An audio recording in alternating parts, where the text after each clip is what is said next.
21 men holding a tiny stone outpost. Marching toward them is an army of 10,000 to 14,000 fighters. It is a ratio of roughly 1 to 500. It is September 12, 1897. The setting is the Samana Range in the northwest frontier of British India, a volatile, mountainous border region that is now part of Pakistan.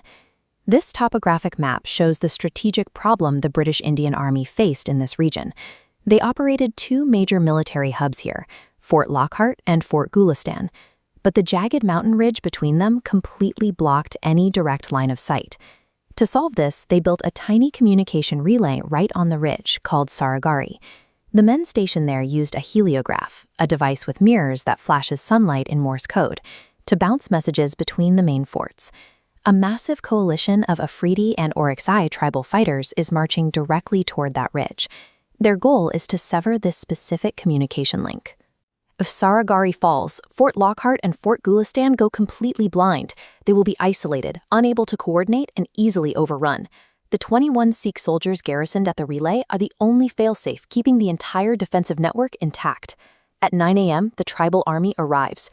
19-year-old signalman Gurmukh Singh flashes an immediate SOS to Fort Lockhart, reporting the massive force surrounding their walls. The reply from British command is grim. Enemy fighters have already cut off the surrounding routes. No reinforcements can reach the ridge. The men inside Saragarhi are ordered to hold the fort. The outpost commander, Havildar Ishar Singh, gathers his men. Facing impossible odds, they unanimously vote to hold their ground and fight to the death.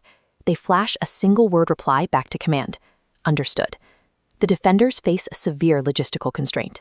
Each soldier is armed with a single-shot breech-loading rifle, and they have exactly 400 rounds of ammunition per man. This schematic illustrates Ishar Singh's defensive tactic. He organizes the men into a two-tier firing line, one kneeling, one standing. By waiting until the enemy crosses a 250-meter radius, they create a relentless, disciplined wall of lead, conserving limited ammunition. Their survival through the morning is not the result of frantic shooting. It relies entirely on supreme fire discipline and exploiting the geometric choke points of their small stone fort to maximize every single bullet. By 12 p.m., the attackers try a new approach. Tribal leaders shout offers of gold and safe passage if the defenders surrender. The Sikhs immediately reject the offer with continuous, accurate gunfire. There is also a hidden variable inside the fort, a 22nd man. His name is Dard, a Muslim cook and non-combatant who had previously been denied military enlistment. Guided by the regional martial code of Naam, Namak, Nishan, meaning honor, salt, and flag, Dard refuses to hide. Out of deep loyalty to the men he fed, he picks up a weapon and joins the firing line, eventually killing 5 enemy fighters himself. Realizing they cannot win a ranged firefight, the tribesmen pivot their tactics. They burn surrounding brush, sending a dense smoke screen billowing against the fort walls. This thick haze obscures the defenders' vision. It allows a group of attackers to slip into the fort's blind spot and begin physically digging away the dirt and stone under the outer foundations. The stone crumbles. The moment the wall is breached, the battle permanently shifts from a disciplined tactical defense to a brutal, chaotic melee where survival is mathematically impossible. At 3 p.m., the wall collapses. A severely wounded Ishar Singh orders his few remaining men to retreat into the inner blockhouse. He chooses to stay outside alone, facing the rushing tide of fighters to buy his men a few more minutes of life. Ammunition is exhausted.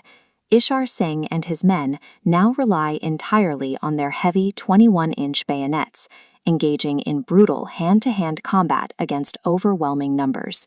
Inside the blockhouse at 3:30 p.m., Gurmukh Singh sends his final, remarkably calm heliograph message. He formally requests Quamisena from Fort Lockhart to stop signaling, pack his equipment away, and join the fight. Permission is granted. Gurmukh Singh charges into the fray, shouting the Sikh battle cry, fighting fiercely until the blockhouse is finally burned to the ground. This animated timeline shows the immediate strategic result of their sacrifice. That 7-hour delay cost the attackers over 600 casualties and completely stalled their momentum before they could reach Fort Lockhart. Because the tribal army was bogged down at the relay post, British reinforcements had exactly enough time to arrive the very next day, saving the entire region from collapse. The news reaches London and triggers a rare response. The British Parliament gives a standing ovation. All 21 soldiers are posthumously awarded the Indian Order of Merit, the highest gallantry award available to Indian troops at the time. Today, the stone obelisk at Saragarhi remains a testament to the weight of a warrior's oath, a story defined by supreme duty and the bond between 21 men.